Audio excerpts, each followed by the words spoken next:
Hey, Cactus crew. How you guys going? Thanks so much for tuning in. I really appreciate it. And if you're new here, hi, I'm Bill. Welcome to CB Live. Yeah, this is going to be a good one, isn't it?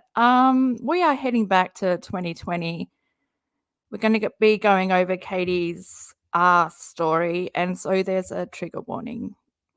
Really, guys, it's not worth risking your mental health over Katie. So let me take the hit for anyone that may struggle with this. Just, it's not worth it. But I think it's important 4 years on to go back and have a look what we know about Katie now and everything that's been going on lately. Yeah, as a survivor myself, I can't even write the word. I can't even say it. We all know Katie can say that and so much more in detail. So casually, not that that's anything, but it should be because she doesn't use language that you get taught in therapy. She doesn't use positive language. She's stuck on the negatives and she gets a lot of things wrong. And yeah, I haven't looked at it since 2020 or maybe 2021. Maybe I covered it. I can't remember. But anyway, replay crew, check out the timestamps in the description box. There'll also be a bunch of links that relate to this live. I'll also put them in the pinned comment. And yeah, you can also, there's the members link down there as well if you can find the Cactus. Click on it and help further support the channel. Grab a Cactus badge while you're at it. And yeah, guys, and look, we all know how morally wrong it is to ever question anyone. But Katie's not anyone. She likes to call everyone a narcissist, but I fully believe she is one. She deflects, and this video, September 7, 2020, was part of a deflection. She was getting called out for not only calling SL a brat, but for not believing SL. And beyond what we know now, like, we know that it was all part of her dad's ploy, his scam. But we didn't know that just off the audio itself. No one would ever question a child. Whether or not, it happened, SL believed it did, and for Katie not to. And then, so for the thumbnail of this video, she had "Believe me." What a kick in the guts. What a B. You know what I'm saying? Yeah, you can follow me on TikTok, Instagram, and X at It's Crystal Bill. And yeah, everything's my own opinion. Like I said, there'll be a bunch of videos in the description box and the pinned comment after this live that will basically back up everything that comes out of my mouth, because we've been here for a while on the carousel for hell. Around and round we go. And Katie, yeah, 4 years later, we're going to be looking at this with 2024 eyes.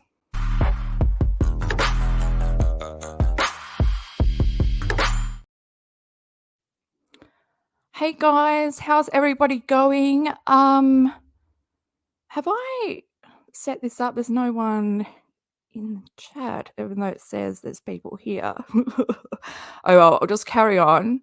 Let me just have a look. I was going to bring this up. When it's set up, I don't know. The 2018 screenshot, because this story has evolved. And back in her Pathos days, I've covered most of her articles, but I don't think I have covered The Night That Changed My Life Forever. Oh yeah, sorry, I forgot to say that's the title of this video. Yeah, so this is the screenshot from Katie's Twitter from the 28th of September 2018. And it was when the Me Too movement was going on.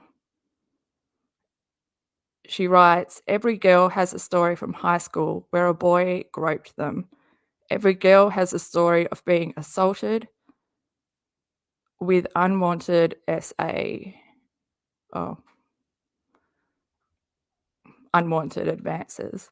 I had a boy 2 years older than me assault me 2 separate times, once when I was asleep and a second at a school dance. It only involved him kissing and touching, but it was still not anything I consented to. I still remember both vividly. This is so crazy still, like, when I vocalize it compared to just reading it, how more real it is. Like, Katie, nothing's real with you. We all know it evolved from this into something else, into, well, slandering other people. But yeah, I should say the names that she mentions in this, I might have to just hang on, have a look at my StreamYard, because sometimes I forget to make it public. I know, I've been away for a while as well, so everything's a bit weird. Oh no, we're all good. Okay, I'm just gonna continue on. Look at me doing my little clicking on my mouse. Oh, you know what? It's really, and then we end up with half a screen.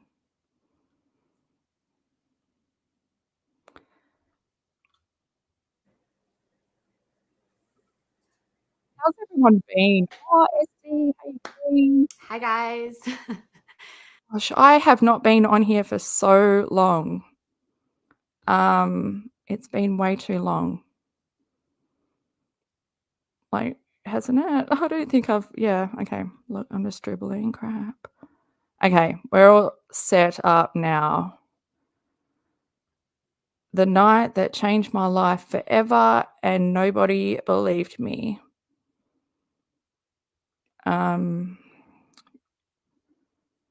So the date for Katie's story is in 2007. I can't remember what the date, but okay, I'm just gonna press play.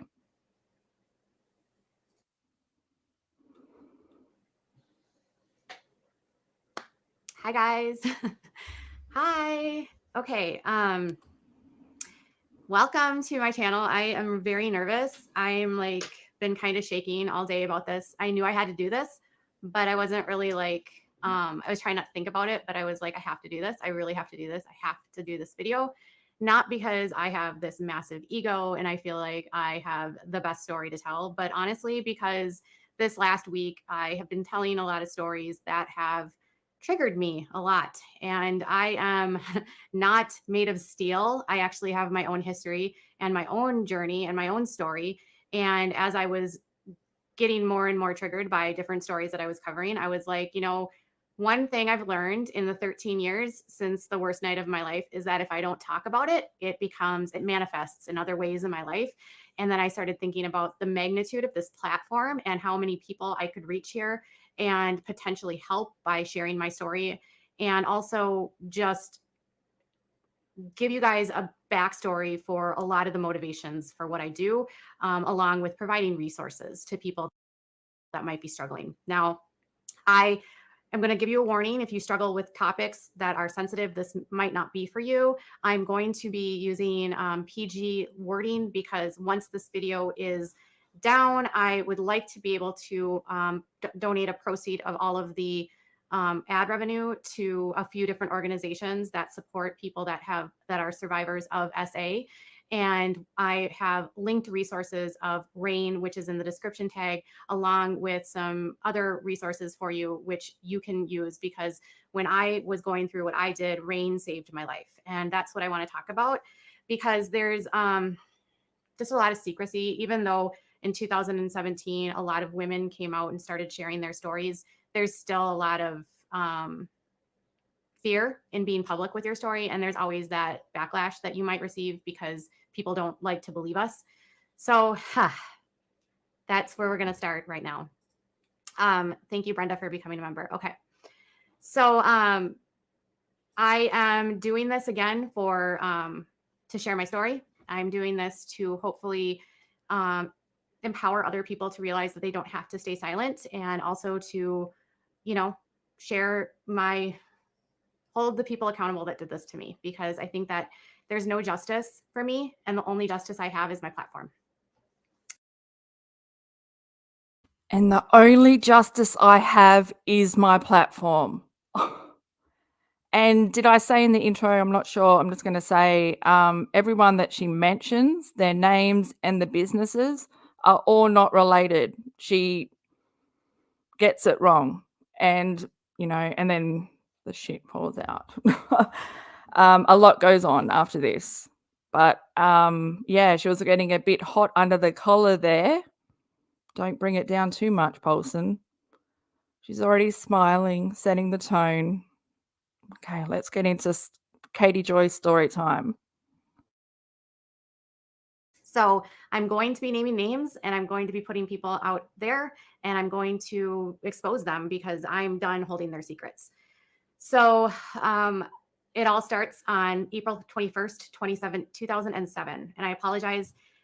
This might ramble. I felt like I could do a video where I would maybe go and do like a edited version, but I felt like, oh God, if I do an edited version, then I have to rewatch what I say, and then I have to think about what it is, and then it's going to be so polished, and then, people are going to be like, oh, it's just so perfect. And I don't want this to be perfect. I want this to not be perfect. I want this to be the opposite of perfect, because it's not a perfect story. But so it starts when I was 27 years old, and I was living single. I had a home in St. Louis Park, Minnesota. I had purchased the house of, wildest story, I bought my mom's house that she grew up in. So in 2005, I became a homeowner at 25 years old by myself. And I was a kind of a scaredy cat. I had come out of a very bad relationship. One that was he wasn't a very nice person, and he did a lot of things to me that are not okay. Like filming me and sharing the films with other people without my consent, forcing me to do things I didn't want to do. And it was really hard for me to leave. Very hard, because I was very young when I met him. I was very inexperienced when I met him. And then after I was with him for so long, I felt like he had damaged me, that nobody would want me, because I was so ashamed of what he did to me. And so once we broke up, I was kind of like, I don't even know how to describe it. I sort of lost my inhibitions, and I became a very free spirit. Not to say that I was doing anything inappropriate, but I was tired of having been so controlled by him in every aspect of my life. Why can't you understand Anna Daga then? How come you are so into attacking women that are leaving cults and polygamy? Why can't you understand if you've been in a DV relationship that controlling and that, damaging to your psyche? It doesn't really add up, Paulson. And after, I don't even know, a few years, so we broke up I finally ended things with him in 2004, right before I bought my house. And then he actually helped paint my house. So the entanglement that followed us was into 2005.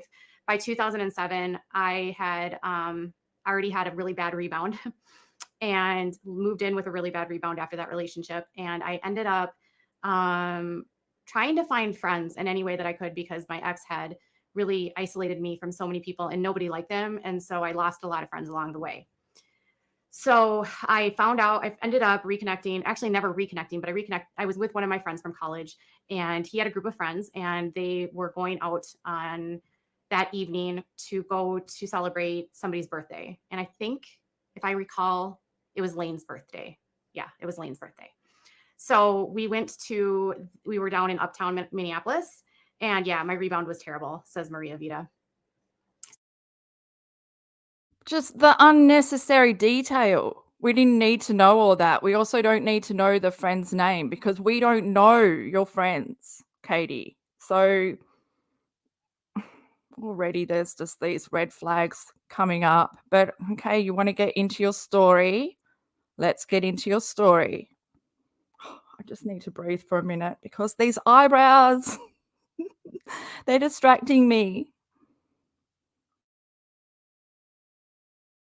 So we were in uptown Minneapolis, and I think we were at either the Legion or the VA. I don't remember which one it was. It was a dive bar that had karaoke. And so That's right. You can't say karaoke. Karaoke. I know I shouldn't be laughing because of what she's talking about, but geez, I have this huge list of words she can't say. we were down in uptown Minneapolis, and yeah, my rebound was terrible, says Maria Vita. So we were in uptown Minneapolis, and I think we were at either the Legion or the VA. I don't remember which one it was. It was a dive bar that had karaoke. And so I met up with my friend Paul, and he was like, all right, we're going to go meet up, and we're going to go. Was it Seisha's birthday? It was Seisha's birthday. I'm sorry. Seisha and Lane were a couple at the time. They're not together anymore. It was Seisha's. Oh my gosh, better get that right. It's like we know who these people are. Wouldn't want to get it wrong. Wouldn't want to look like a liar, would we? Wash that down with a huge gulp. Birthday. So I went, or maybe it was Lane's. I don't remember. It was one of their birthdays. You guys, it doesn't matter. It was somebody's birthday, and we went to go sing, I think at the Legion or the VA. I can't remember. And we were out, and this was shortly after they were in Minneapolis, made it illegal to actually smoke cigs in the establishments. And it was near the end of the night. I think it was around maybe 1:30. And I was out. I went outside to smoke because I still would have a cig when I was drinking back then.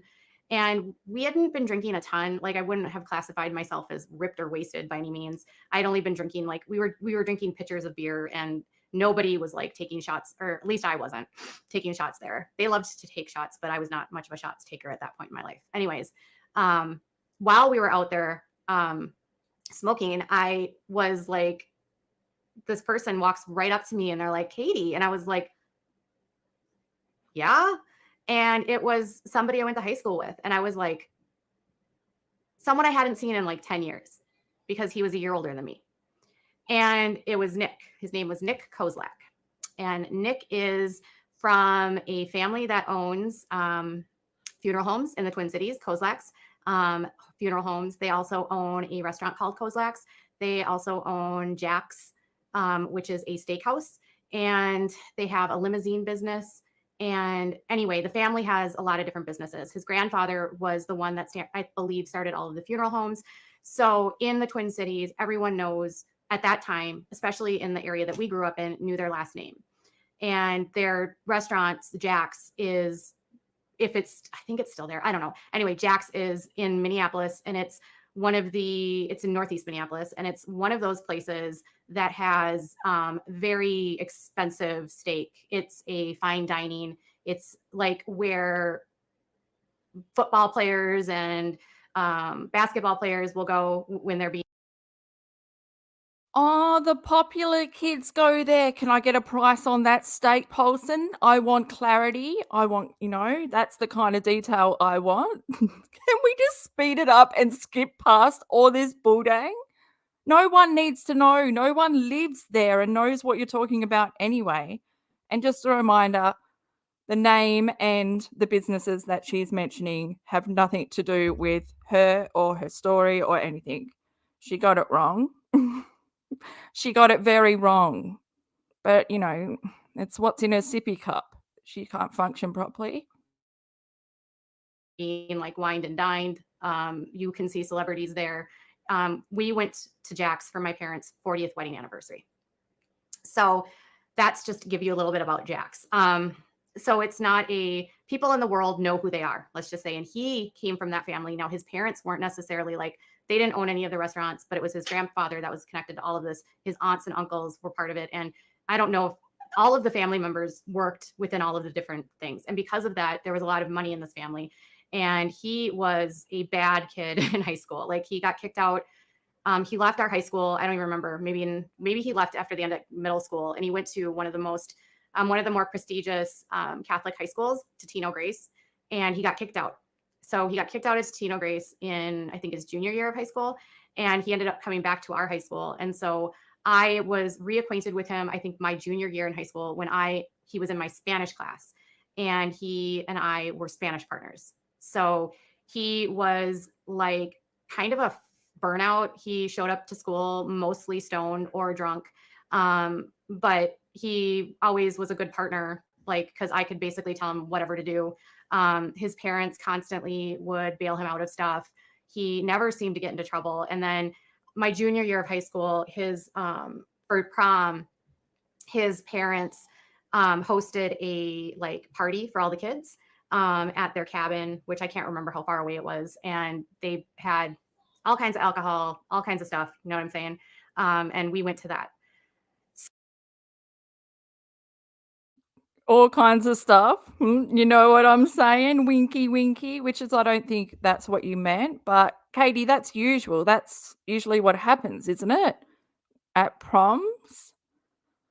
Although no, because like when you're 21 in America to drink. Yes, it doesn't really make sense. Whereas our like proms happen when we're 17, 18, and then drinking age is 18. But yeah, Katie, a party is a party, Karen. Is this the bit where she's relating to that screenshot? Said something at once at a prom where he groped her? I'm not sure, Katie. I don't want to tune out, but the hairstyle, it's bringing me back. These are the days, 2020. It was so long. It was almost like 4 years in 1 year because we're on lockdown and she was live like 3 times, 4 times a day. Yeah, always talking about money, right? Hey, Llama Girl. Llama Girl says she wanted the rich guy to be her boyfriend, but he was just looking for a one-night stand. She felt rejected, and when he didn't leave his number, she felt rejected when he didn't leave his number.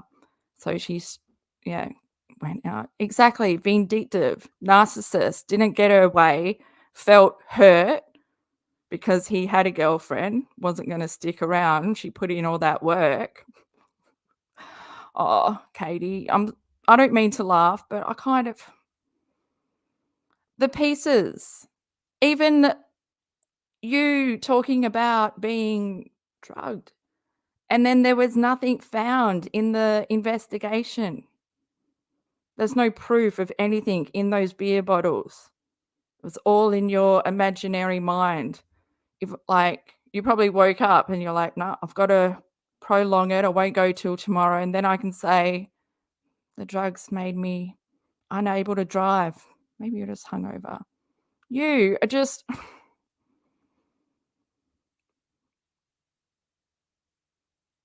she's the reason, like she is the reason why women or men or victims of art are not believed. She's the reason. Because she's like I've brought this up multiple times before, but there's women out there that are like Katie, and I believe she is like this, that make up these stories.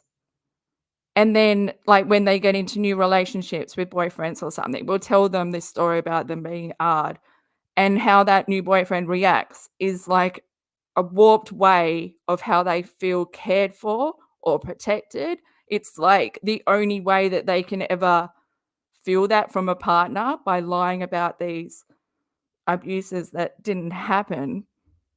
It's all a manipulation, lies, lying about trauma. How much she wants to be a victim so bad, but she doesn't understand the mentality, and she doesn't understand how no victim would be able to do the stuff she does, Okay. I'm going back in. So he was someone I knew, but I hadn't kept in touch with after we left high school. I was his Spanish partner. I would have classified him as sort of an acquaintance. So he comes up to me. That's the long and the short of it.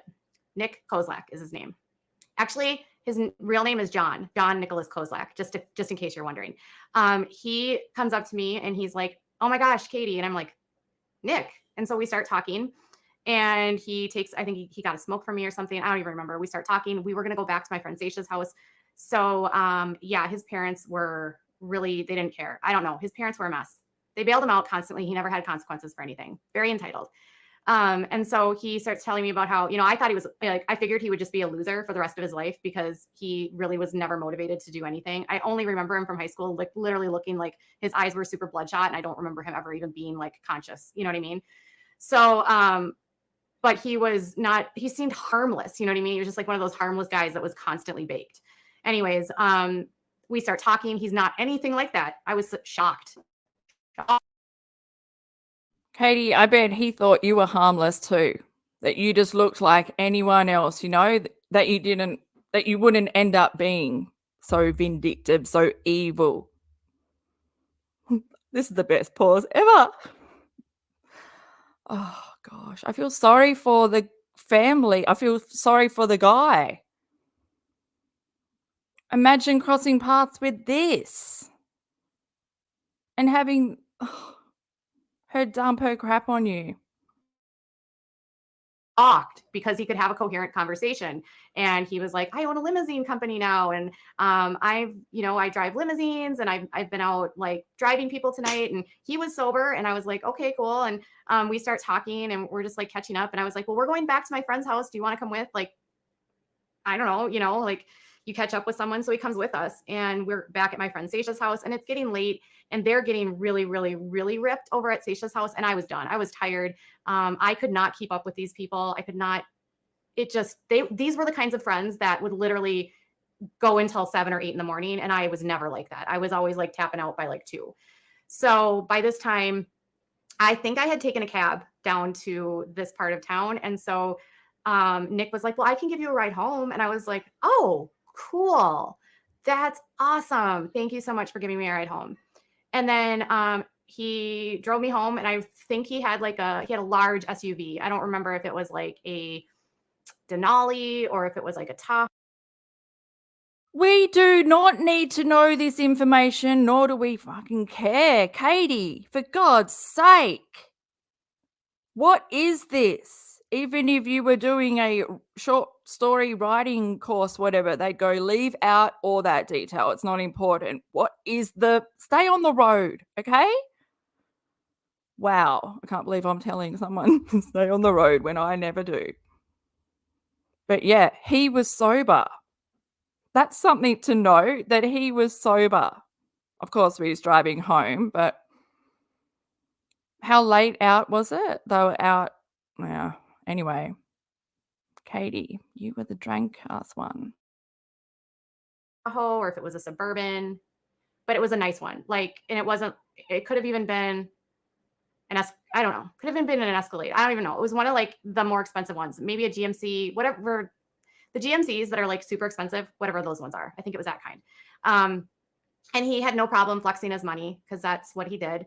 And we ended up so we get to my house and it was never like, our conversation was never flirty. It was more just like, oh, I haven't seen you in a super long time. Like, do you want to talk? Blah, blah, blah, blah, blah. And we get to my house and I was like, I just bought this house. Do you want to see it before you go? I can show you my house. I felt like proud, proud to show off a friend. Like, look what I did. You know what I mean? Like, look, He wasn't your friend. You weren't friends. He was like a random guy that you used to go to school with. He offered you a lift home. You could have just got out and ended the night there, but you want to be a show pony, show off your house. Look at this. I could never afford it. Guess what? I can't afford it. It's my parents. They're going to help me pay it, and then I have to pay them back. That little checkbook, remember?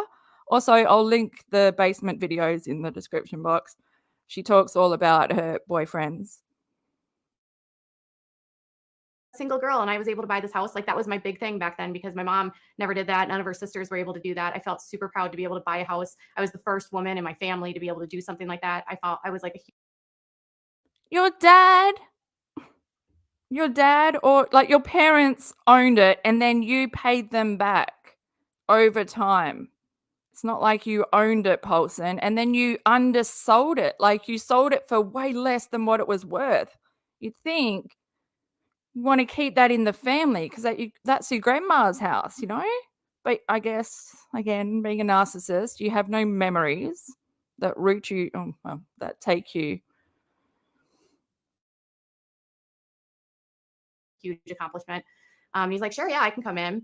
And he stays outside for a while, and then he comes in and he brings his own beer in, which I thought was really weird, because I had some at my house, and he brought in his own. And then he sat down, and then, I went to the bathroom to go to the bathroom. We were talking. It wasn't anything serious. We weren't like super close to each other. We were just sort of having conversations, talking about different friends. Like we had a mutual friend, Casey, that we talked about. I just run into Casey not long ago. So we were talking about, running into Casey, and he still hung out with Casey sometimes. And just that kind of crap. And then I was like, well, I have to go to the bathroom. And so I went to the bathroom and I left my beer out on the table, and I came back out, and he was like, oh, I have to go back to the car really quick. And I was like, okay. So I just take my beer and I start drinking, and then he's out in his car for like a really long time. And I'm like, this is weird. Like, what's he doing out? Why is he out in his car? Like, why did he bring his own beer, and why is he out in his own car? This is so bizarre to me, right? And I find it so bizarre how detailed this is for someone like you. You said you were very intoxicated. But you can remember that he was outside for a long time, and all the questions that were running through your head, as if you're not thinking like that. You're not even noticing that he's bringing in his own beer, even though you had some in the fridge. Maybe he didn't like your type of beer. Maybe he preferred his warm beer over anything that you were going to offer him. Maybe he was scared of you. And he comes back, and I am really messed up at this point. Things are starting to get really hazy, super hazy, to the point of like, it went from not being flirty to somehow we're sitting next to each other. And then I think I remember him putting his arm around me. And then suddenly I don't remember anything else. And it's some point later in the night, and I'm lying on my back. I'm very aware that I'm lying on my back, and he's on top of me, and I know what he's doing, and I don't remember consenting to this happening. I don't even know how we got up there. I can hear my dog like barking and rustling at the sheets, and I'm like trying to push him off me, and I say no, and all I remember him saying was, "Oh, just a few more minutes. I'm almost done." And I was like, "No, get off." And then I fell back into whatever it was I was in. I don't remember. And then I never came again. I never came to again. And I don't have any memory beyond that one moment of him very much on top of me telling him no, get off, and then him saying, I'm almost done. No, I'm fine. Like, he wouldn't get off of me. And then I don't remember. Well, just the amount of times that she has to lick her lips. There's a lot there. There's so much there. I just wanted to read what Llama Girl wrote. Llama Girl says, another detail she changed in the report. She said he came in the house and then went out. Not that he stayed out there for a few minutes when he first got there. How does she even remember all this? Like, all the details. But then if it's a script that she's been throwing around in her head, her brain would think, because she's tossing out all these lies, her brain would think, let's insert some detail in here so it seems more real. But to anyone that's not inside her head, it just makes it look like she's lying. Because liars need to add detail. If you're telling the truth, you just get straight to the point. No fluffing around. No setting it up so that we believe it more. Because it would stand on its own feet, the story. It doesn't need all this fluff, extra detail, which totally disproves that you were drugged in the first place, because you wouldn't have these memories. Especially,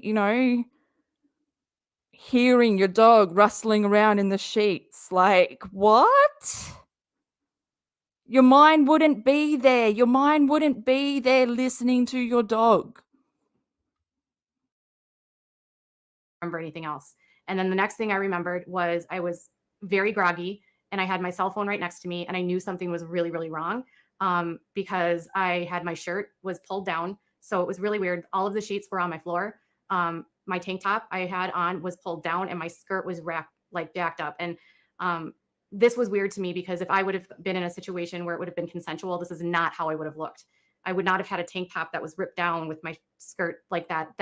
That's not, no, I never. And something immediately felt very wrong and my body felt really heavy and I was reaching for my phone and I was texting two people, my ex-boyfriend, not the one that was really bad, the really bad rebound guy, and my best friend Sarah. And I would fall back asleep and I just kept texting them saying, I think he did this to me. I think he RAPED'd me. I think I've been RAPED'd, over and over and over again in text messages. And I don't have any recollection of how many of those I sent. And then finally at about 10 o'clock in the morning, I wake up where I can finally get up and know what's going on and I can't stand. And I'm like, I try to get out of the bed and I fall to the floor. My legs were like, it was so bizarre. Like I couldn't move. And I was like crying because I knew something had happened, but I didn't know what, and I didn't have a memory. Well, you didn't have a memory. What do you mean?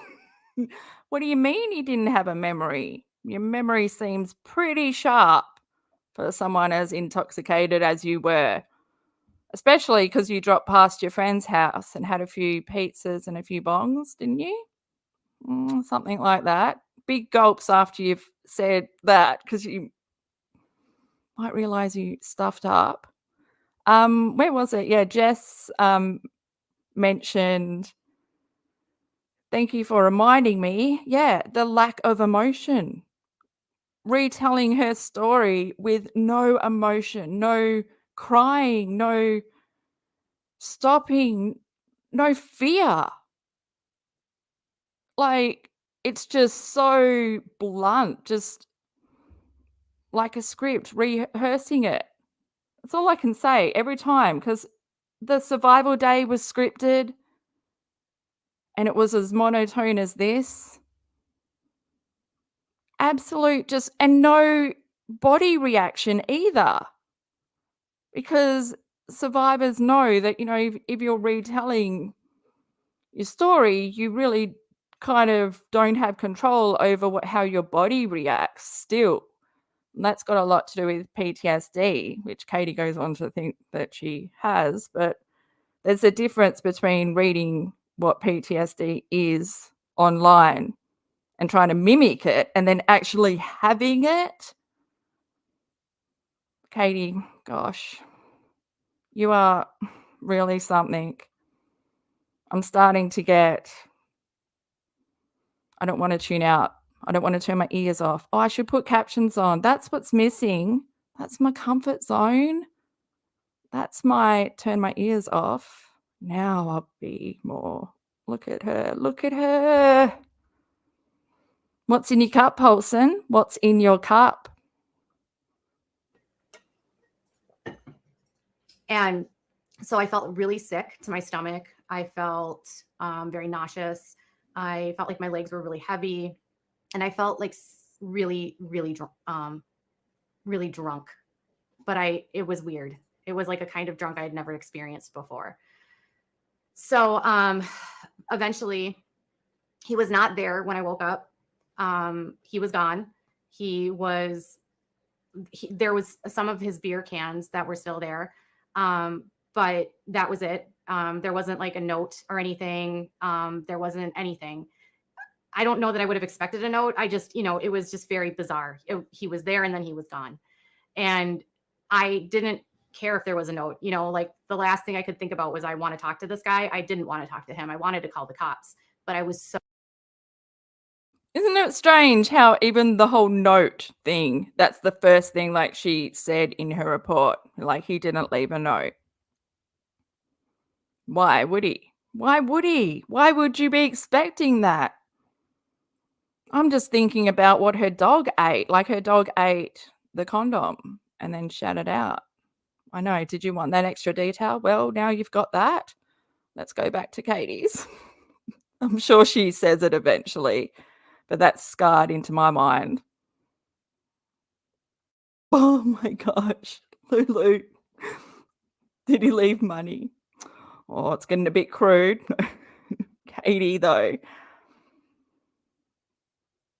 She hasn't changed position since she started, just arms down like a robot staring into not the camera. So out of it. I couldn't.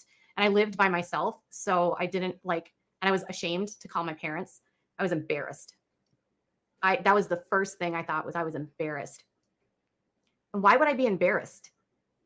Like, why would I be embarrassed about something that happened to me that I had no control over? You know what I mean? But that was like how I felt. Like I immediately felt like no one would believe me, that I was going to be blamed, and I didn't know what to do because, well, she was out, she was drinking, she invited him into her house. Um, but I've never, ever blacked out like that in my entire life, never since. So, Never since or never before? She is just, I just feel like I want to mute her, but I can't. I'm sorry for anyone if this is triggering. I'm sorry to myself. I ended up getting to a point. So I called my friend, Sarah, and I said, "What am I supposed to do? This is what happened." And she said, "Don't take a shower." And she said, "Contact RAINN, RAINN." And then, and she said, "Go to the hospital." And I was like, so confused. So I got on my phone or on my computer, my laptop, and I looked up RAINN, and I contacted RAINN, and they said, "Don't take a shower, go to the hospital, call the police." And I was like, okay, okay. Well, I couldn't drive. So I had to finally call my mom to bring me to the hospital. And, or did I drive myself? I don't remember. It's such a blur because I was so, even I was able to like, I was able to get out of it enough, I think, to go by 5 that night. So think of that. Like I was that out of it. So I get to the ER and I'm so out of it still. And I'm still like having trouble walking. And I'm like, I think I was SA'd. And they were like, whoa, okay. And so they bring me back and they're like, we need to do a full forensic exam. And they bring in a social worker and they bring in a forensic nurse who was, by the way, amazing. Nurses that do this work are heroes. And I was like so supported in that experience that it did not, a sane nurse. I was so supported by that nurse that I was of the belief that every part of this experience would be like how that nurse treated me. And it wasn't. That nurse was the last time I felt respected in the entire situation. But she was so compassionate. She gave me a hug. Like she told me it wasn't my fault. She explained to me what happened. And I was, I said, I don't remember anything. I don't know why I can't remember anything. I don't know what's going on. I feel really weak. I feel really sick. I felt like I remember parts of the report. I didn't wanna, like, go back over it, but yeah, Llama Girl says, like, she washed the sheets, which is a big deal. Why would you do that? That would be huge proof. And then, yeah, Llama says she did drive herself. It's in the report. Wow. Tried to change the narrative there by saying that your mum drove you, but no. No. You drove yourself with your wonky legs that you couldn't stand on. No, probably didn't wanna, my God, Katie. I was just thinking, like, she showed way more emotion in her Tati video where she spent all her money on lawsuits and that money was meant for her son. Cried way more crocodile tears in that. There's been not even a sigh, not even a little flinch or anything that would, show a little bit of emotion in those eyes. Nope. Nope, just eyebrows at Penthouse. That's all we get. throwing up that whole day and I felt really heavy. And she's like, I think he gave you what's called Ruhypnol. And I said, okay. And he said, and she said, "Are you on any medications?" And I said, "I am. I'm on an antidepressant, and I had been drinking, I think, some beer that night." And she said, "Okay, so these medications can counteract with different medications like your antidepressants, and they can cause long periods of amnesia." And I said, "Okay." And so she said, "The problem is that once you wake up, it's out of your system." And I was like, "What?" And she's like, "We'll run blood, but I don't think they'll find anything."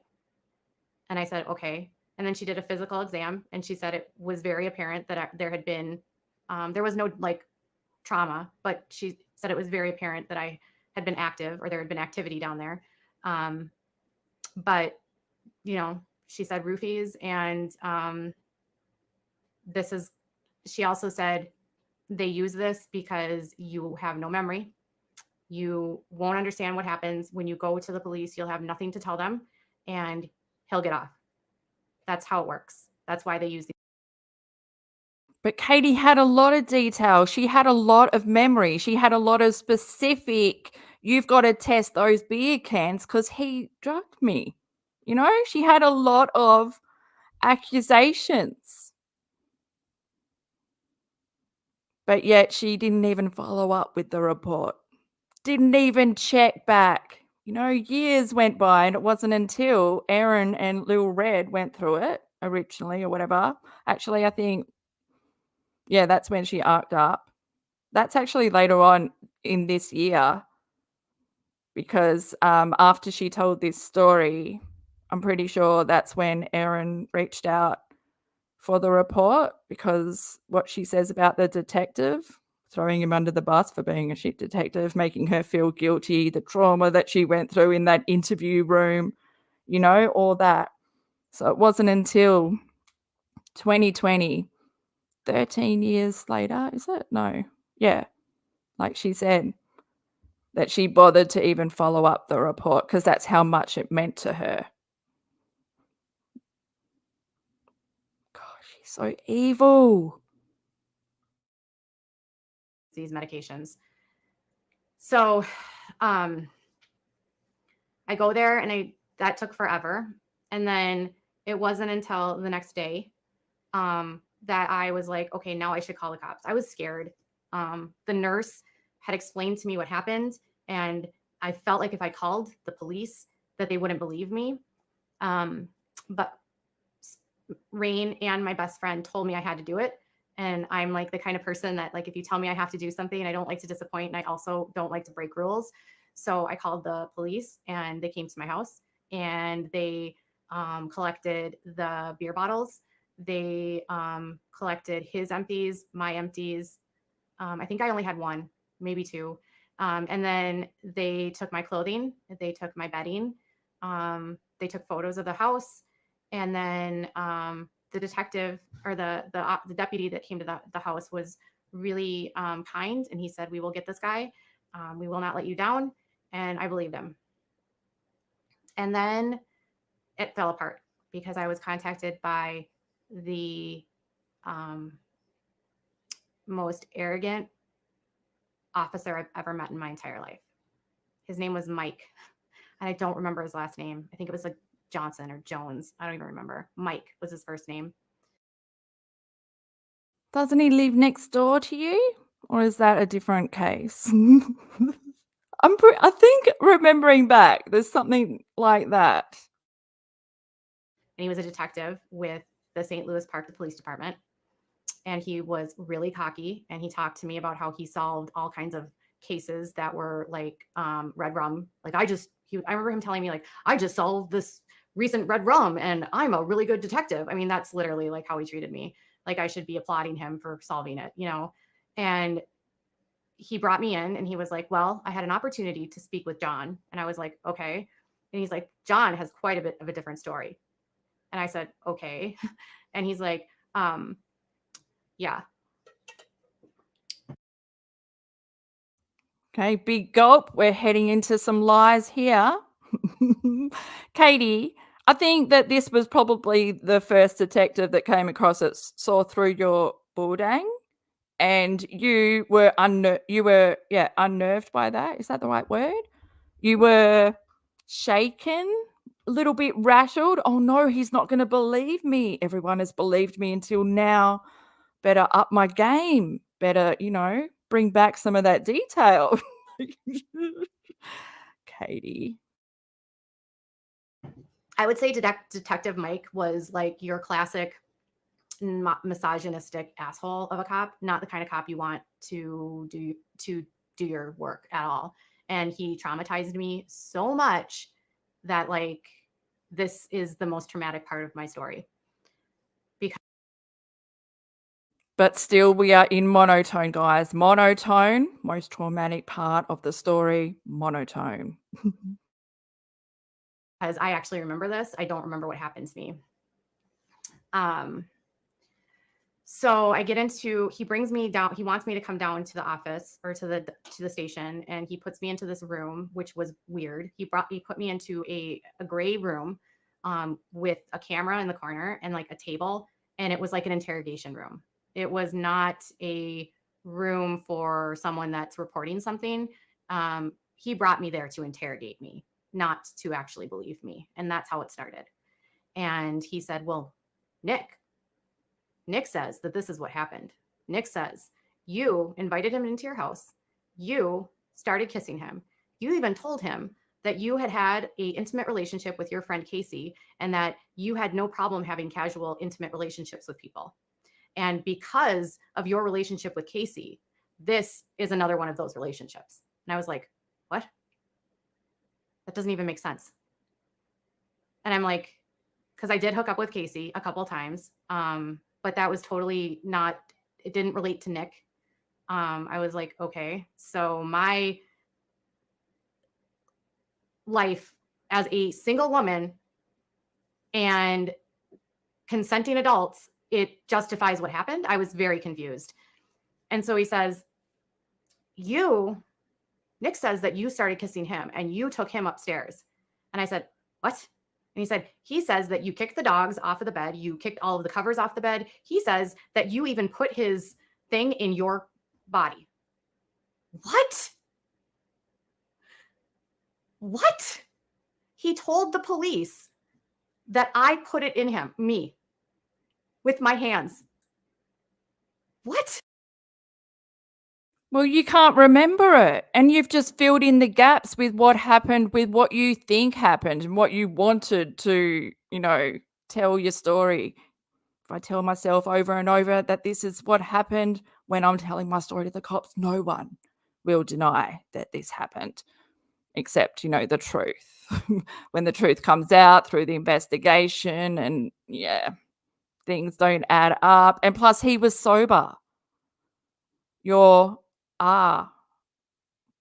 was sober. So why would his story be all over the place and a lie? But I think his story actually matched the evidence, didn't it? Or something. Nothing really lined up for you, Katie? Gosh. Must be really hard being a liar, to be on top of everything. Do you have posters to keep track, or just relying on the old, crystal ball upstairs?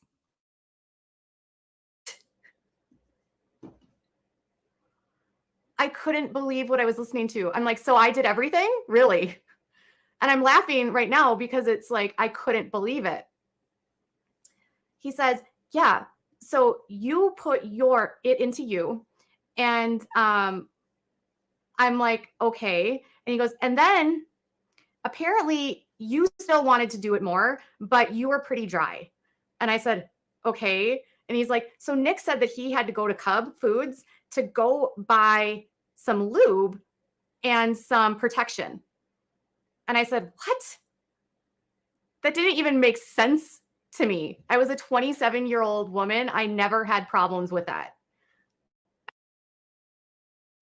Are you just well, you are. Katie didn't know until she was 40 that you could get a UTI from having sex. She thought that it was a completely different hole. So, she's kind of what story do you want to be believed? Okay, were you? Because if you're not aroused,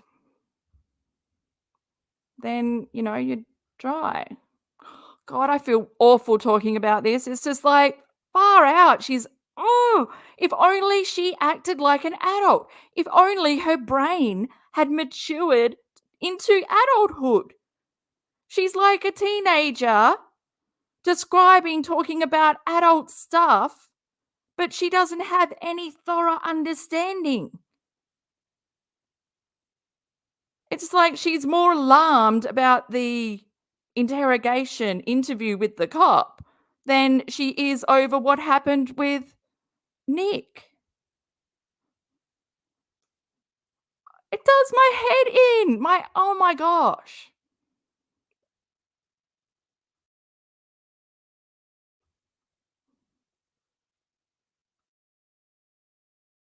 At all. If you have problems with that, I understand. I'm not trying to shame you, but I was 27 years old and I never had issues with needing that at all. Right. And he's like, so he went to Cub Foods and he bought this KY and he bought the protection. And then he even went over to McDonald's and he went and got a egg McMuffin. And then he says that he went back to your house and you guys did it 2 more times. And I was like, what? I only remember pushing him off me once. And he's like, oh no, Nick said that you did it 3 times that night. And I'm like, what? He's like, yeah, 3 times. And I was like, no. I said, I don't remember any of that. And he goes, well, Nick's from a really good family. Then I said, what does that mean? Well, Nick has receipts for going to Cub. Nick has a receipt for being at McDonald's, and he kept those receipts. And he told me that you're reporting him to the police because he didn't leave a phone number. And he's also said that you were mad at him because he told you he had a girlfriend. And I was like, what? He never once told me he had a girlfriend, and it wouldn't have mattered because I wasn't planning on doing this with him. And I'm like, Wow, and we might need to watch the follow-up video of this. Thank you for listening to my story. It's something like that. I've made a few shorts from that where she talks about him not being her type, how she was not attracted to guys like that. Her husband's complete opposite. Who? What? I'll link it below. But yeah, the way she just laughs that off, as if I asked him if he had a girlfriend. You are so desperate.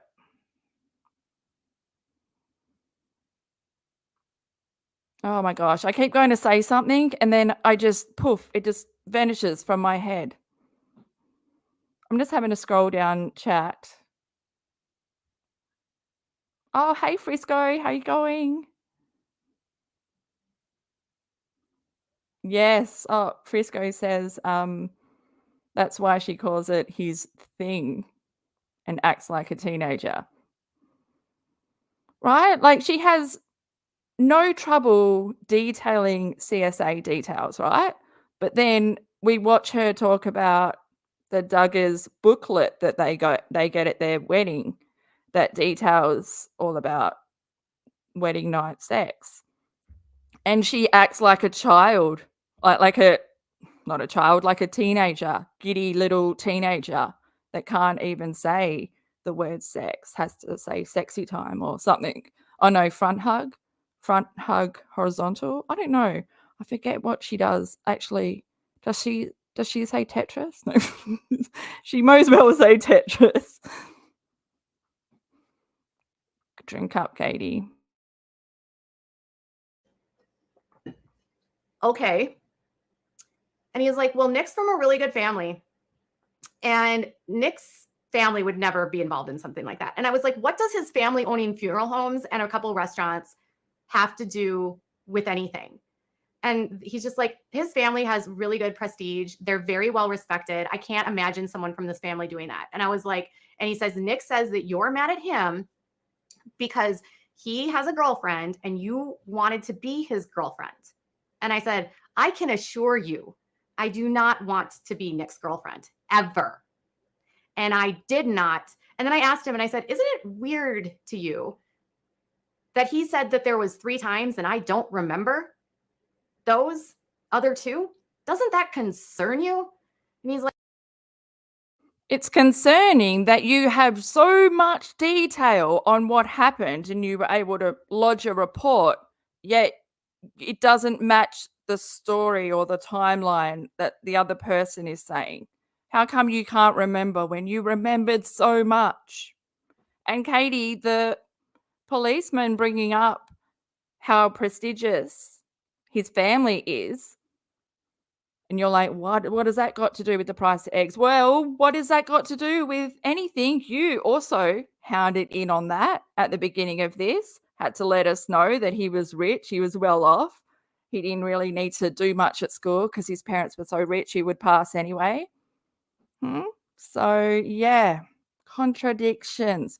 But I want to say, should I give you the benefit of the doubt because you're drunk? Nah, because that's 24/7 for you.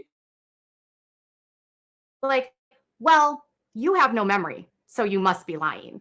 And I said, I'm what? And it went like this for 3 hours. And I was crying, and he just kept trying to tell me that I had made the story up, that it had not happened, that Nick had a story. I did not have a story. And because Nick had a story and I was a jealous, angry girlfriend that didn't get a phone number and and I was jilted, my revenge was to call the cops on him. And I'm like, I have had plenty of guys turn me down and I've never once reported them. Ever. No, you just stalk them. What about that guy that had to go away to another country and you still wrote him letters? It's me, Katie. Do you remember me from my last letter? She's full on stalker. And I got so frustrated and agitated, and I was like hyperventilating, crying. And then it was, well, you waited 2 days to call us. He left on Sunday morning and you didn't call us until Monday night. Why did it take you so long? You waited that time because you needed to come up with a plan. And I'm like, what? Mind you, I was not coherent until 5 o'clock the next day. I went to the hospital that night, and then I finally got some sleep. And the next morning, had to call in sick to work, and then was working with my parents and my best friend, who were encouraging me, along with RAINN, to call the police. And I was scared because I didn't think they would believe me. And this is exactly what happened. And I said, well, the nurse told me that he gave me this medication, and this is why I don't remember. And he said, nope.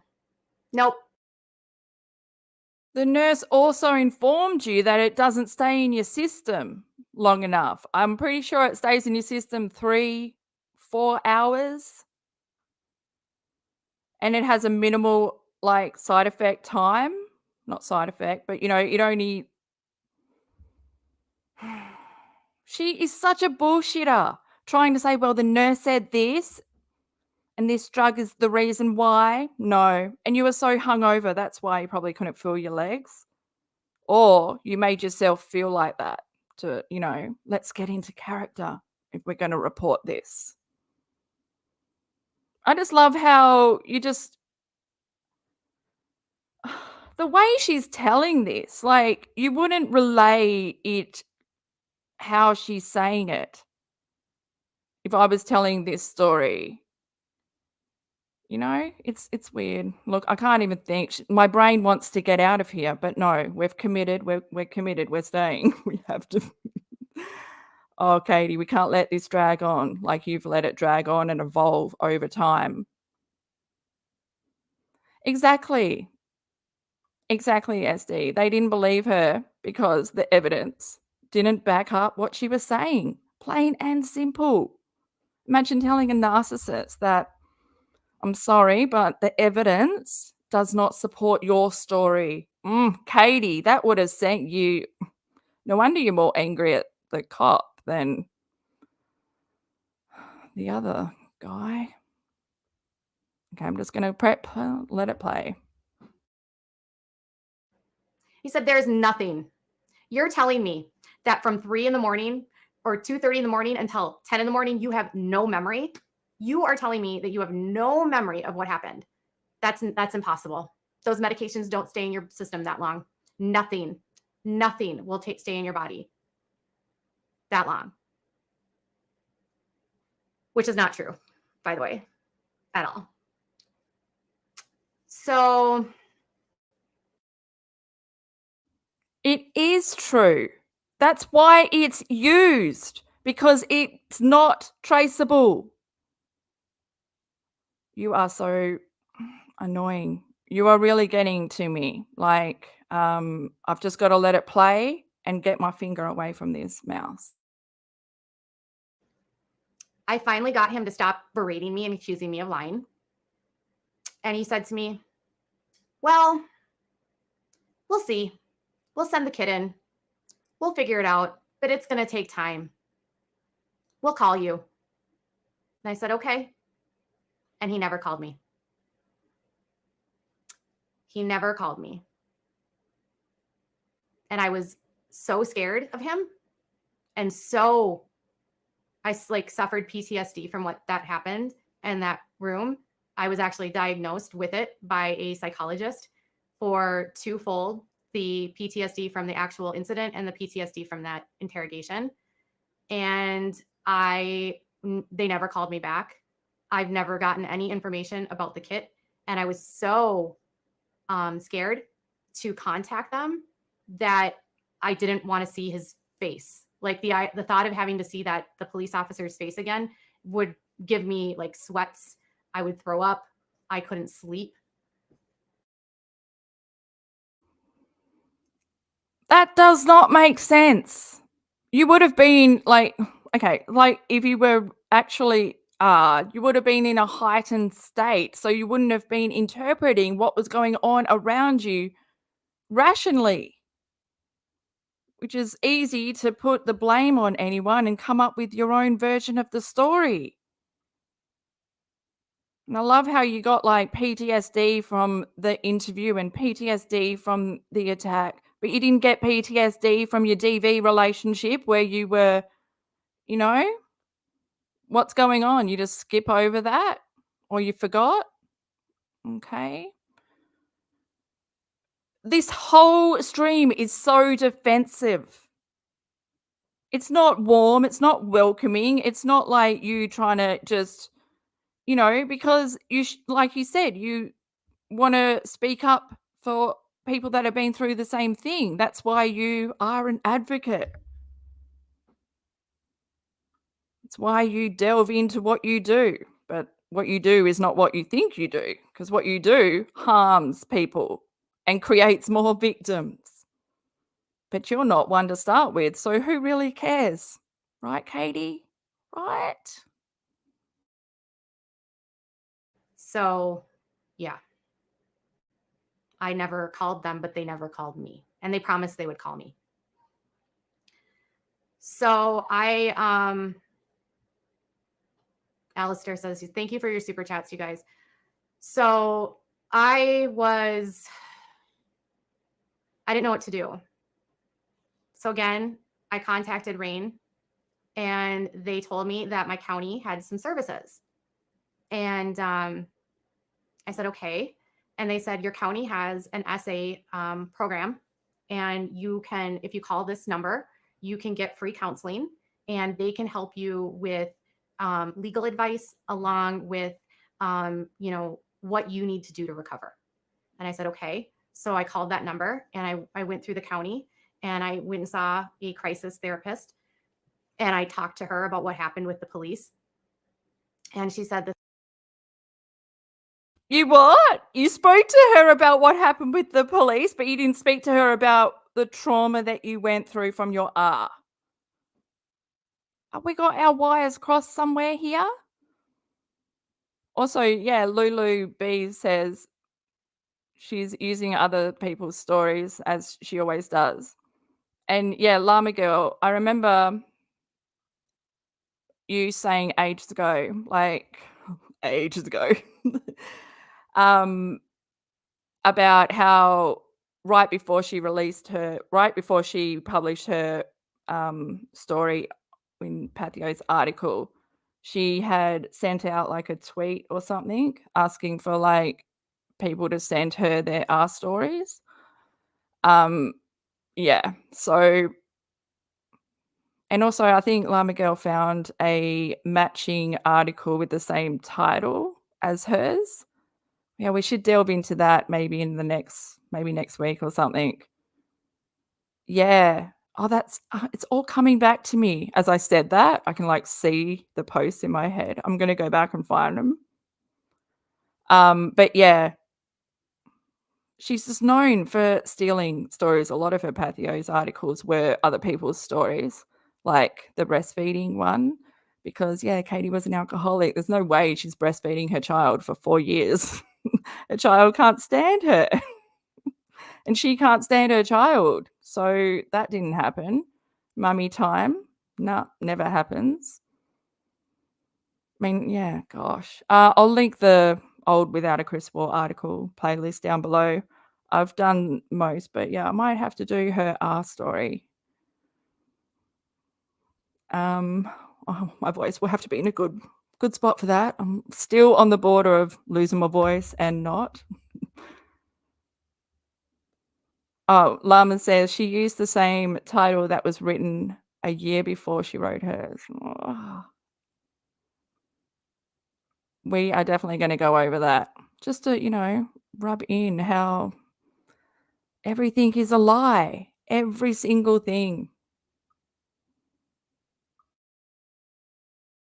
This is what happens all the time. And she said, just because you weren't believed by the police doesn't mean it didn't happen. And I said, he told me that there was nothing that they could give me that would knock me out for that length of time. And I remember sitting on this chair and she was sitting on these chairs. They were like old fashioned chairs. And I remember she looked at me and she said, that's bullshit.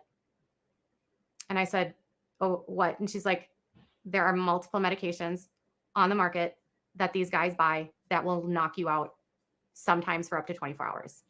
And I said, oh, okay. And he's like, so the cop is lying to you or they don't know. And I said, okay. And she's like, either way, you have all the symptoms of being roofied. And I said, okay. So then. But nothing was found in the bottles or in your system or, anything. So keep saying that. Look, I need to find my brain. I need to stop pressing pause. My county allowed me to have I don't remember, 3 or 4 sessions with her for free. And they provided me a lot of resources, lawyers. I didn't have money, you guys, at all. I didn't know what my rights were. I was 27 years old. I was single. He was from a wealthy family. I felt like I was up against a wall. And they ended up putting me in touch with a clinic that could take me on as a client. So I went from the free clinic to an approved through my insurance therapist who dealt with survivors. So I did everything right. I went to the hospital. I reported him. I went to the county. I got my services. And then I went to therapy. And I spent over 1.5 years in therapy with a clinical psychologist, a doctorate, who specialized in these kinds of situations, who told me repeatedly, it's not your fault. You didn't deserve it. And there are medications that can do this to you. Because when the cops told me that I knew what happened and I had done everything, I started to blame myself because the story made sense, right? I must have been remembering it wrong because I was trying so hard to remember anything and I couldn't. And so she had to work with me for a very long time and remind me that it's not my fault and I didn't deserve it. I'm just doing the dates here, and so if she was in therapy for a year and a half, that means that, like, she met Toad and started dating Toad when she was still in therapy because, yeah, met him at the end of 2008, and then they were married in 2010, and then she had her child in 2012.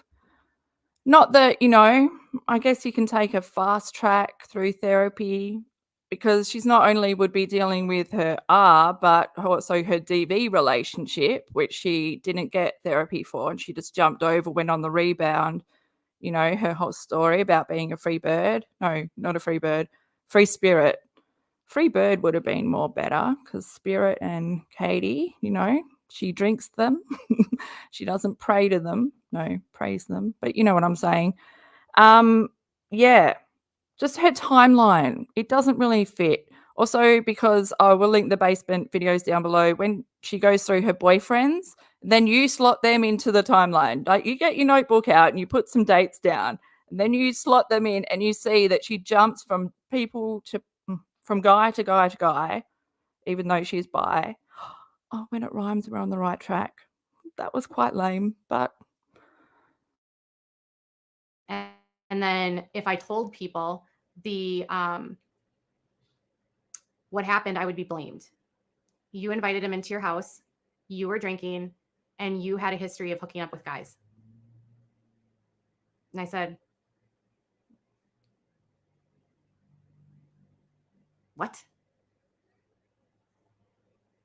But you hear that enough and you start to wonder if you did it and if you caused it. And was I the one that brought him up to my bedroom? Did I put it in him? Did I put it in me?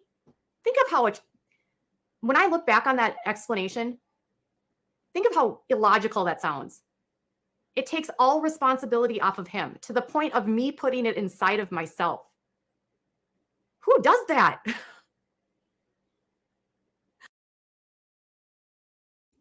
this is the woman that didn't know that you can get a UTI from sex. So it's not surprising that she doesn't know that sometimes you have to direct it in.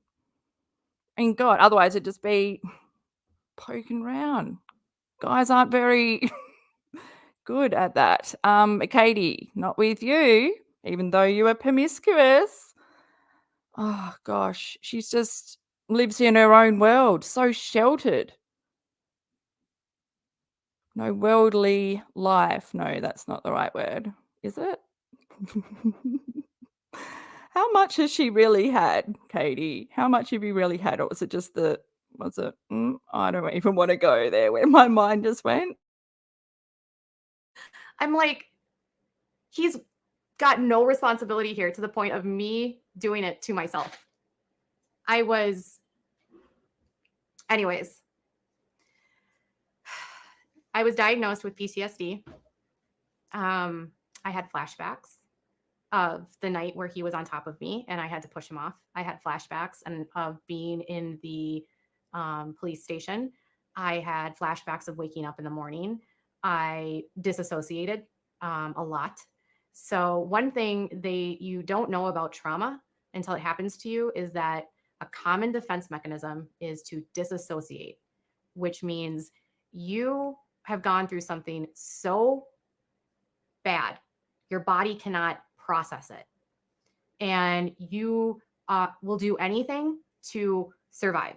And so what happens is you become like a shell and you're existing up here and your body is down here and you're not connected. And so I would feel like I would be in a room with people, but I would be in another planet. And I would feel like people would be talking to me, but I wouldn't talk. And when I had to tell people about what happened to me, I didn't feel connected to it. I could That's a load of bull dang. That is a load of bull dang because, oh my gosh, you haven't dissociated one fucking bit through this whole retelling of your story. You've shown us no emotion. Your body has shown us like full control of your body. Again, if you had PTSD and you were retelling your story, That's where you would not have control of your body. That's where you wouldn't be able to, relay every single detail like you did. Um,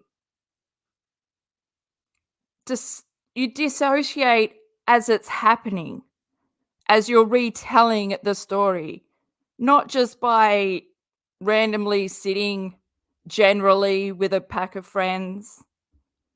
You'd have to be talking about it. You are really starting, well, not starting. You really shat me through this whole thing. What are you I can't even, it's 2020. This is 2020. And you've only got worse. You've only got worse. Say it with a straight face. And I can still say it with a straight face. And my therapist says, because I've disassociated from it to protect myself from what happened. Because if I acknowledged what happened, I would actually have to experience it again. And a lot of people that go through this disassociate. And all I can tell you is like, I felt like I was a zombie for like several months following it. Like You felt like a zombie, but yet you were able to tee up appointments in your local county for therapy and then follow on through your insurance. You were able to hook all this up by yourself, even though you were in a zombie dissociative state. Make that make sense, Mrs. Liar. Why don't you lick your lips a little bit more? All those lies are spilling out. Got to catch them. people were just like, couldn't recognize me. And yeah, Jen says you feel like it's not your story. So Katie can't relate because it literally is not her story. It's all made up. It's all exaggerated. I mean, what she's done to her son's story, exaggerated everything, dramatized it, made it so that he appears to be the most sickest child ever when he's not. She lists symptoms over disorders so that the list is longer. She relies on people not knowing. But, she relies on people not caring. I care, and I looked into it and I researched everything. And then I, put two and two together when I realized that I share similar stuff with your son. But Katie's never cared enough. God, she's so fucking evil. I went through a lot of therapy. I worked through a lot of stuff. In a weird way, it was actually sort of a blessing in disguise. And I hate to say that because the therapy allowed me to work through some of the other stuff I'd gone through with my ex-boyfriend, which was very needed. And it helped me break some really big cycles of picking men that are bad and that don't value me. And I learned about boundaries and I learned about consent and I learned about, because I never learned about that kind of stuff. I also learned about, identifying the wheels of ABUSE in relationships and how to identify red flags in people, because I was the kind of person that just would trust everyone and I didn't know that anyone was bad and I would just think everyone was good. And so With your family life, with your ABUSE story, I can't believe I just spelt it. Well, it's been a while and you needed to spell it. So, wow. Even with your family, which I guess the lies are yet to come out. She was a pushover. She was a leaf. That's what her whole life is mimicking others. This is what a survivor would do. This is how they would act. This is what Wikipedia says ADHD is. I mean, that's exactly what I am. Katie, I want to just go back a little bit. And I would just think everyone was good. And so in a way it was good because I was able to get a lot of help and it also allowed me to stay single and not worry about guys and really work through that. And in a way it like saved me because I found someone I don't even know, a few years later, that was the polar opposite of anyone I'd ever been with, that was not like any of my exes, that was not doing anything to hurt me, and that allowed me to set boundaries.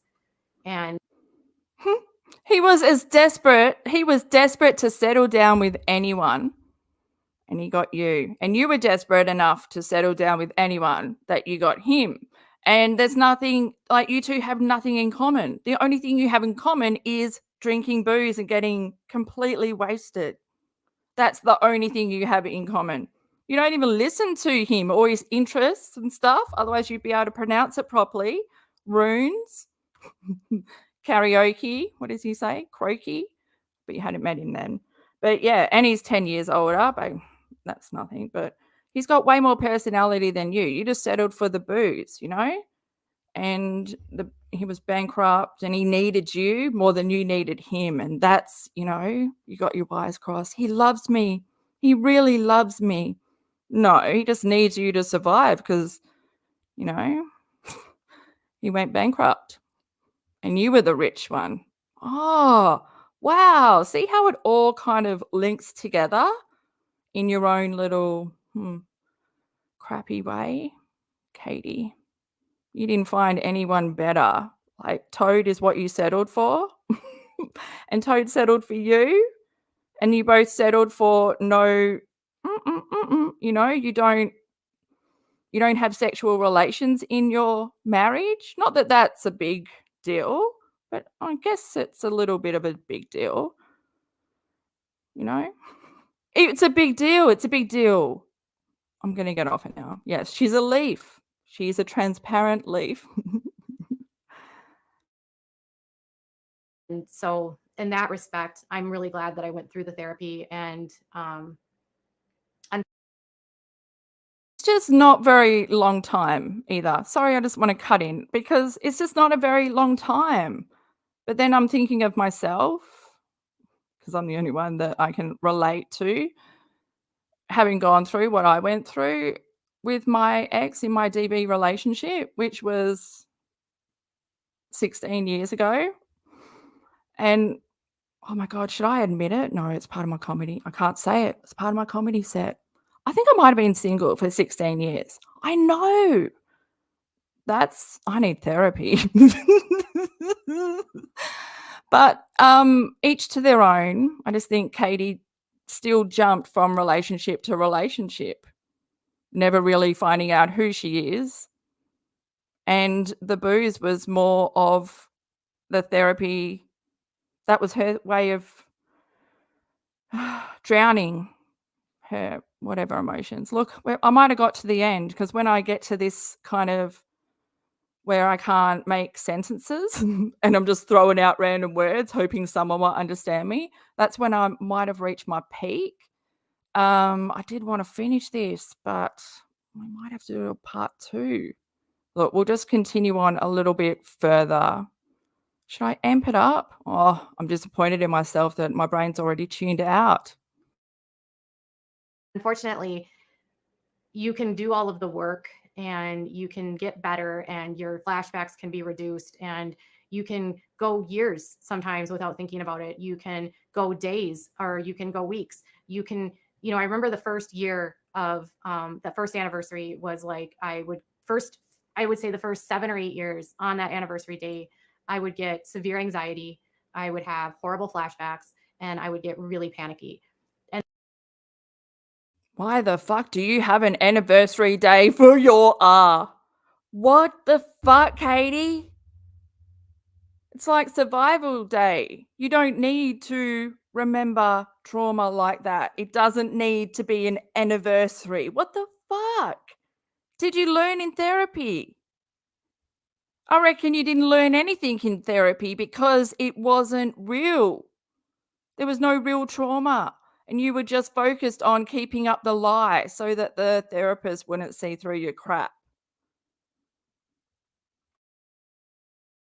And then I remember when I finally hit like 10 years, April 22nd came and went and I didn't think about it. Even this year on April 22nd, I didn't think about it. It was, you know, for the last 3 years, it's been like April 22nd comes and I don't think about it. But I still disassociate sometimes a lot. physically when there's any sort of intimacy, because it's so hard to be present. It affects every facet of your life. And it's, it makes you edgy. PTSD does. So when you're triggered, you can pop off. When you feel like you're being attacked, you can retaliate in ways that you wouldn't normally do. When you're under a lot of high stress, the PTSD can come back in full force. And I've even been able to recognize, even in the last like several months, that some of my volatileness in response to what was happening to me on YouTube was a direct result of my PTSD. And I didn't even connect it because I don't always remember that I have it. So I don't always remember that I have it. What the fuck are you saying? You wouldn't have to remember that you have it. Your body would be reacting.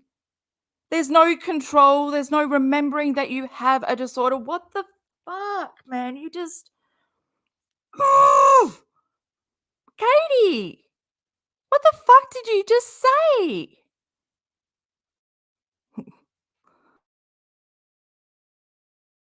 I'm more aware now that it was definitely a response to that. So I knew with some of the stories that I was covering that eventually it might hit me in the butt. But I've always been passionate about sharing these types of stories and exposing people that do this, because sometimes I feel like the only justice we receive is in the court of public opinion and in the court of social media. And I also feel like I lost my power for a really long time. And now I have a platform. I have a really large platform, not huge, but it's a large platform now. And I feel like now it's time for me to take that power back and say, I was assaulted by John Nicholas Kozlak on April 22nd, 2007. It wasn't a lie. He is still to this day running around like nothing happened. He has found God, because that's always what they do. They always find God after stuff like this happens. And I just. Oh, brain farted. That's what I just did. Again, the names that she's mentioning and the businesses, they're not the right people. So just don't go there. assaulted by John Nicholas Oops. Kozlak on April 22nd, 2007. It wasn't a lie. He is still. It wasn't a lie. Why do you need to say that?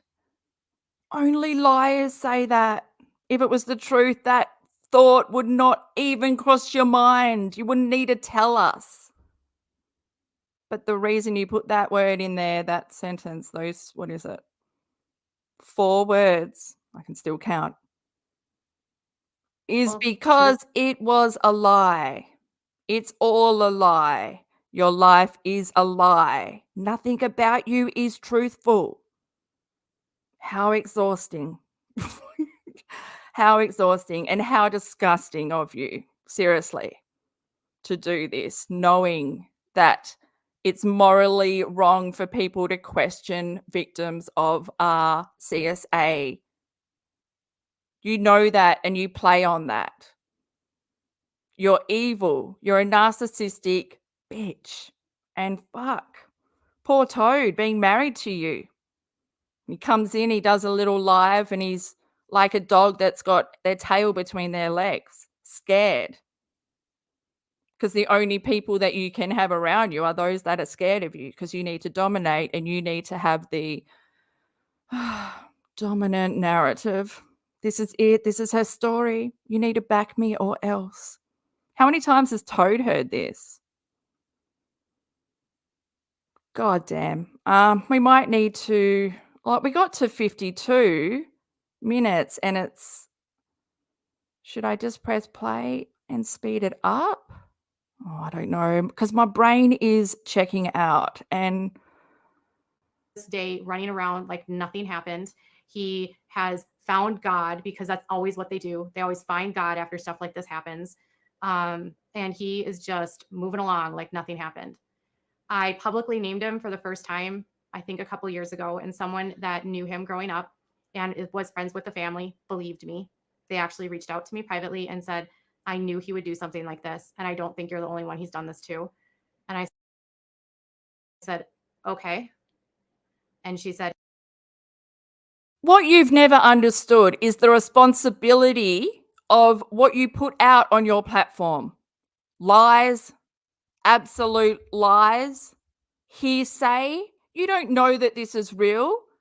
And back then, I don't know how big your channel was, but hundreds of thousands of people. Just because you've got a platform, that's not your power. It's going to be your downfall. It has been your downfall. It will continue to be your downfall. But then guess what, Katie? The internet is forever, and everything you've filmed and put out there is there forever. The evidence against you, the proof that you are not who you say you are. Yeah, when in the middle of this therapy and all this, did you do advocate training? Or did you go to school to become a journalist? No? Sorry, I was expecting her to reply back, but that's where we're at. I might have reached the end of my brain thing here. God, I'm going to have to do a part 2. And then we can move on to her thank you for listening to me video, where she goes on with more detail comparing her husband to this guy, saying how he's not her type, never been her type. Giggling. It's just disgusting. Oh, what's this? Llama girl. I'm surprised she didn't say her dog stepped on a bee. Oh, was that part of the report as well? The dog, I feel just sorry for the dog. The dog ate yeah, I'm not going to say it again. I know. Look, I said it once before in this stream, and that was enough for me. What her dog ate. And yes. Oh, Katie, poor guy. Thank God he didn't leave his number, coming across you. We know, like, that everyone that she deems has done her wrong online, she's gone after them, doxed them online, said all these ridiculous lies about them. So we'd be fools not to think that she did this to that guy. Is all I'm saying. We're going to have to do a part 2. Oh, Angel Kate, I feel like I haven't seen you in forever. How are you going? I need glasses. I need to put my glasses on. I cannot read it. I know, guys. I've missed you. It's been a long month. I feel like I took all of March off. Did I? But reminder, I upload CB Shorts daily, so you can head to the Shorts tab and check them out. Yeah. Oh, I'm lost for words. I've reached the end and I've got literally nothing there, because I might have said it all. She's just, Katie, I can't with you. You're just so evil. You make me feel sick. But I'm glad that I'm putting my 2024 eyes back on this, and, the internet's forever. So we were able to come back and revisit it. And wow, I think it's worse than what I remembered. But then I've been growing with this channel as well. Like, when I started this channel, I wasn't completely there. So, but at least I've grown, Katie. You're still exactly the same person, still lying, except your eyebrows aren't at Penthouse anymore because you don't do Botox. I know. Sorry to let you down. The time has come. And the time has come to end this live, guys. I appreciate you guys tuning in, seriously. And yeah, because I couldn't have done it alone. I can never watch her alone. I need you, Cactus Crew, by my side. But yeah, give this video a like. You can share it wide. Consider subscribing. Come join the Cactus Crew. Hopefully I'll be going live more often or getting some more videos up. But yeah, it's got to the point where enough is enough. And now we have to wait longer with 7M. The longer she's left online, the more damage she's going to do to people. And I know I've got to the point where, well, I don't know. I'm sticking in it for her son. I don't know what I'm here for. I'm here to hang out with my crew and have a good laugh. Take care, guys. Yeah, we'll have to continue this on next week. Yeah, because I don't cover Katie on the weekends, but I think Saturday morning Nene is releasing her video, so yeah, I'll see you in the comments over there. But yeah, the 23 reports. I hope some of the police reports are about CPS, because I'm pretty sure the police need to rock up to the house as well. And so then there's a report. And that's what I'm going to have my listening ears on for. Oh, my captions actually, because oh no, it's Nene. She doesn't disturb my ears. Captions only with Katie. Take care, guys. And yeah, have a good weekend. I'll see you next week.